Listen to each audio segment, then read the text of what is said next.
What up, bro? Yo. What you trying to do? Shit. Let me look at I don't trust this motherfucker, boy.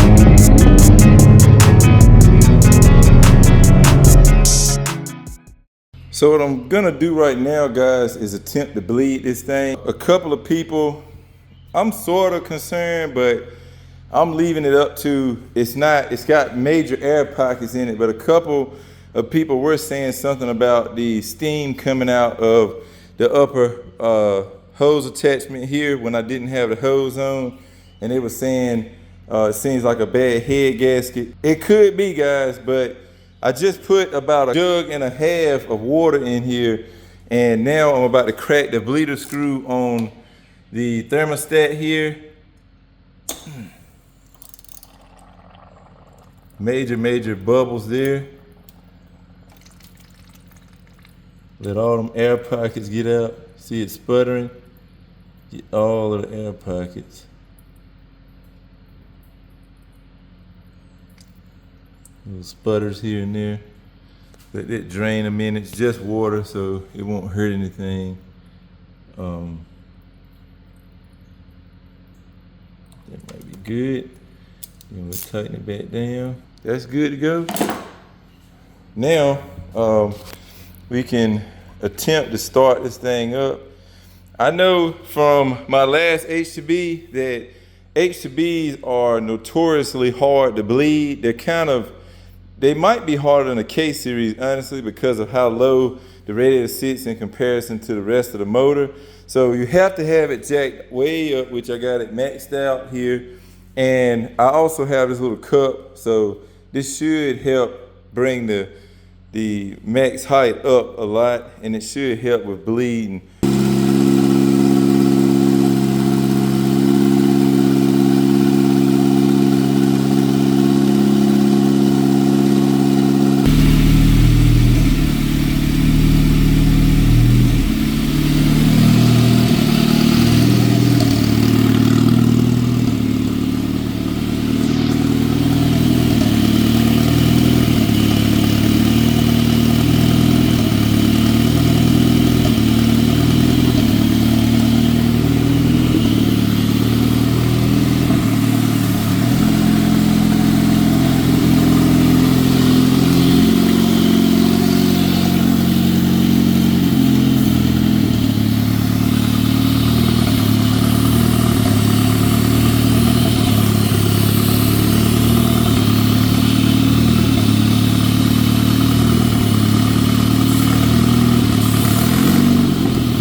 Beautiful. Freaking beautiful. Think we got it, boys. Think we freaking got it. So I turned off my old exhaust fan setup so I can talk and y'all can hear me. But yeah, so I've been working on bleeding this thing the last like day or so. Well, I didn't get to come out here yesterday, but I did come out here the day before and mess around with it. And I've come to the conclusion that my fan switch is either bad or there's something up with it, because I had to jump it, which indicates it should just be the fan switch, but I had to jump it right here at the plug, and I had to turn the fan on, because what was happening was the water, as soon as the thermostat would open, which it would open, the water would just get so hot, bro, it would just start boiling, and it would like literally boil all the way up. So what I ended up having to do is have the fan unplugged for a certain amount of time till it got kind of warm, and then I plugged in this little adapter piece, and the fan comes on, boom, it keeps it perfectly at a quarter of the way. Now, what I can't tell you is whether or not this fan would ever shut off, but I am gonna change out this sensor and see if we can get it to kick on like it's supposed to. Someone commented in a video or two ago and said something about the head gasket. I don't think the head gasket is bad. I just wanna show y'all, the motor is hot, and I'm gonna show you how easily it starts. I just wanna check the cap again. Cap's clean. No funky smells. Just smells like that good old farm use 1540 Rotella. And watch this thing fire up. She fires right up, bro.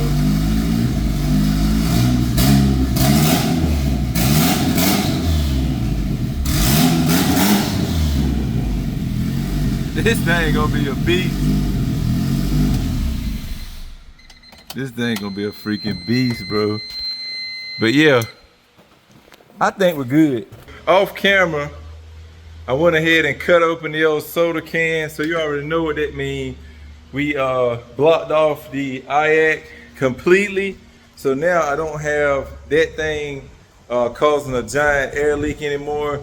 The only vacuum lines left are the one down here by the fuel rail, which I think, if I'm not mistaken, I can get my boost reference from this point. Now what I want to try to work on is figuring out why this fan doesn't come on. I think the first thing I'm gonna do is just try swapping sensors. Maybe this one's bad, so I'm gonna go ahead and pull that out, swap that over, and hopefully that'll fix it.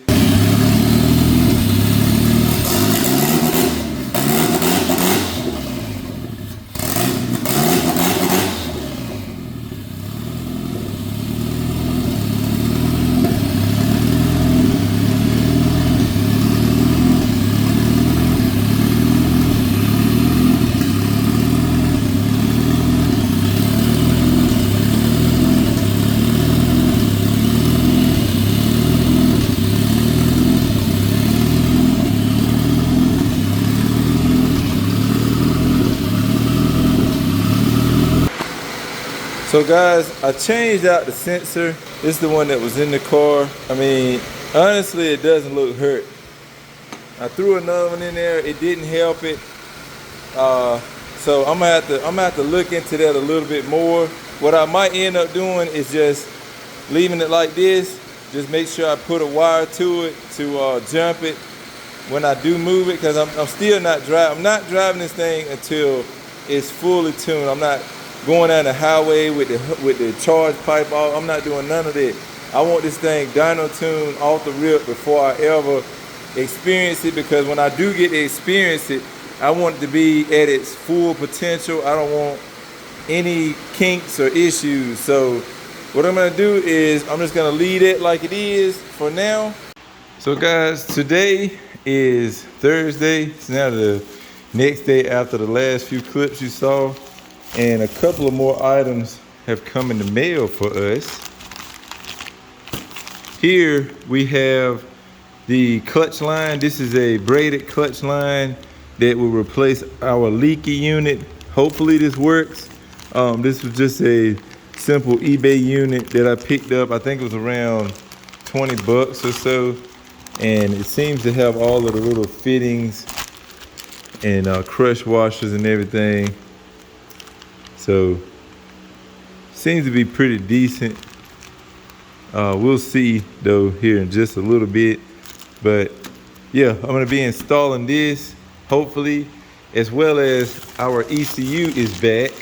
Huge shout out to my bro Nomis Industries for triple bagging my ECU, bro. Like, there's one bubble bag, there's two bubble bags, there's three bubble bags here, trying to keep this thing safe for the return back from Cali, bro. Huge shout out to Nomis Industries.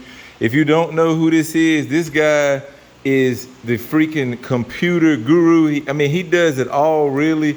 Everything from working with swaps to tuning cars.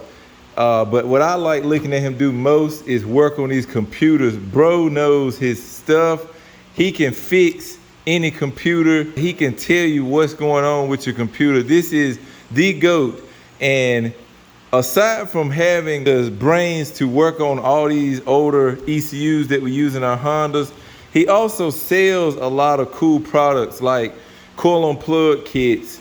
There's a Bluetooth chip that he can put in your OBD1 P28 chip computer, and you can actually connect to your phone and look at all of your parameters through your phone with these old ECUs. Like, he has a lot of neat stuff. So I do link his stuff every video in the description below, but I am gonna put it at the very top of this video. So if anybody's interested in anything, go check his website out, and make sure you follow him on Instagram and hit him up. Dude is super cool, and he does genuinely love the Honda Sport. Big shout out to bro. He always hooks me up with some air fresheners, keep the car smelling good. We got a bunch of stickers. He went ahead and laid one on my ECU cover for me. This thing is really dope, guys. It's got the Demon software in it, which he went ahead and soldered in for me, and it is ready to go, guys. So this is essentially what James uses to tune all of my chip computers. And most likely, if you're running a chip computer that someone has tuned, it's through this very method, which they'll put this computer in the car, tune the entire car on this computer, then they'll pull the chip out, flash it to your chip, and then you'll have the chip in your chip ECU, if that makes sense. So this time around, we should be able to help James out by skipping that entire step, and he should just be able to plug into this and tune my car and unplug, and we should be good to go. Like, we shouldn't have to do the burning and stuff. So that'll be pretty neat. Right now, boys, this motor is virtually leak free. So I am so freaking hyped. But yeah, what I'm gonna go ahead and do is try to get this line removed. I might put y'all on a time lapse to speed through it, because I want to get that knocked out, and I want to try to get the brackets made for this intercooler down here.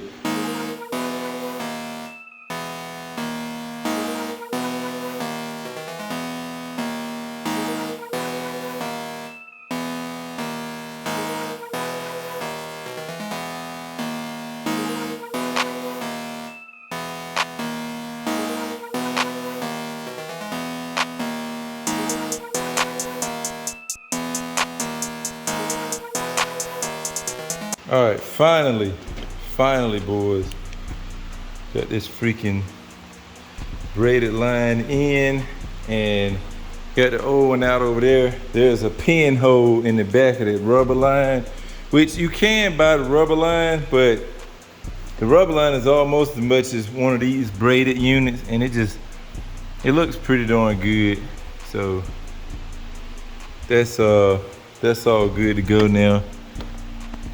I've already checked for leaks, didn't see any. So yeah, that took a lot longer than I wanted it to, but it is an eBay unit, and when you buy eBay units, sometimes things don't fit like it should.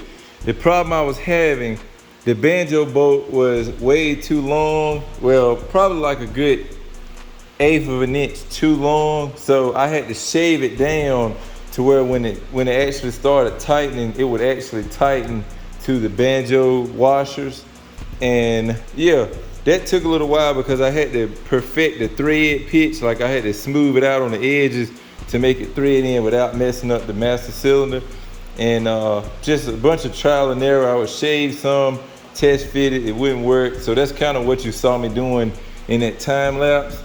But moving on, now what I want to try to accomplish is at least getting these brackets cut out for this intercooler.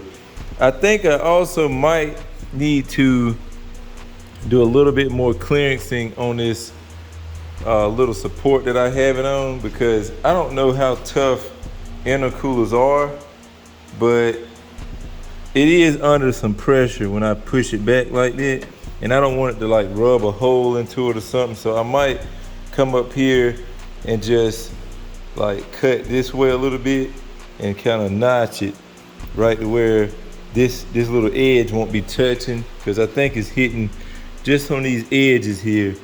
So I'm gonna come up, clearance that out a little bit. I think that'll give it a little bit more relief too. And then we should be able to get the brackets in. But yeah, let me go ahead and get started on it.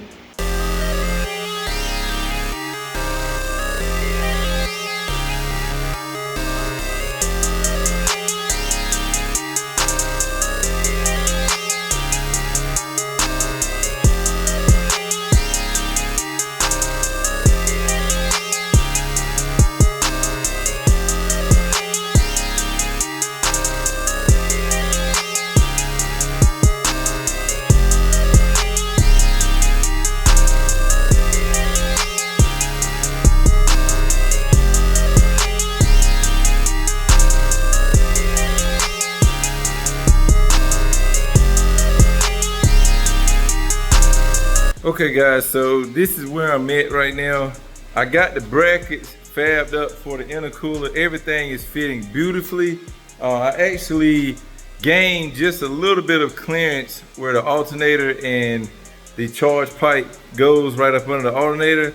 I actually gained a little bit of clearance because I'm not gonna pull it back quite as hard as we had it the other day when we did it. And that's gonna give me a little more clearance where the alternator is, and all I have to do is cut off the tab for the where the condenser fan used to sit. I'm gonna chop that off probably off camera, and that'll be done. That'll be pretty much it, bro. I put a little coat of paint on these brackets. I'm just let this flash off a little bit, and then I'm gonna flip them and I'm gonna spray them on the other side, and then I'm gonna call it a night out here for tonight. But I've gotten a lot done. It just, guys, it might not seem like it on camera, because I kind of just, it's been taking longer than I want to do little things. But every little thing that I can get done is one step closer, bro. And we are so close to this thing being finished. It is insane, guys. It is freaking insane. Side note, I was actually able to find all the hardware I needed to bolt the lower bracket to the intercooler. So we got two 10s and we got two 12s right there. So that's great. And the intercooler will be really solid then. It was solid with just two bolts, but once I put them brackets in, like, it does not move with them brackets. So I won't have anything to worry about. This thing will be pretty much there. But yeah, guys. Progress, bro. We are making progress. I think next video, you guys, we should get the brackets on for the final time, get all of the clamps on the intercooler piping, and probably go ahead and start wiring or running some wires for the wideband and for the boost gauge, which I still haven't got.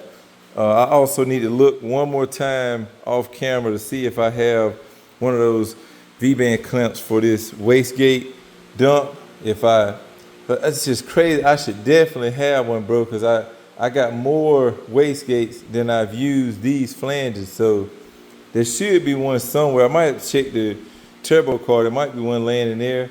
But I'm going to look one more final time, because I think if I order it tomorrow, I should still get it before next week. What is next week, you might be wondering? Well, I called James today, and he said that we can shoot for either Thursday or Friday. I would like Friday because when I take a day off, I don't want to go back to work the next day. But if he has to do it Thursday, we'll do Thursday. Whatever we have to do, we're gonna make it work. So that being said, it's kind of crunch time. We have to get this thing as finished as I can possibly get it. That being said, I'll catch y'all next time, guys. Remember, respect our bills. Peace out.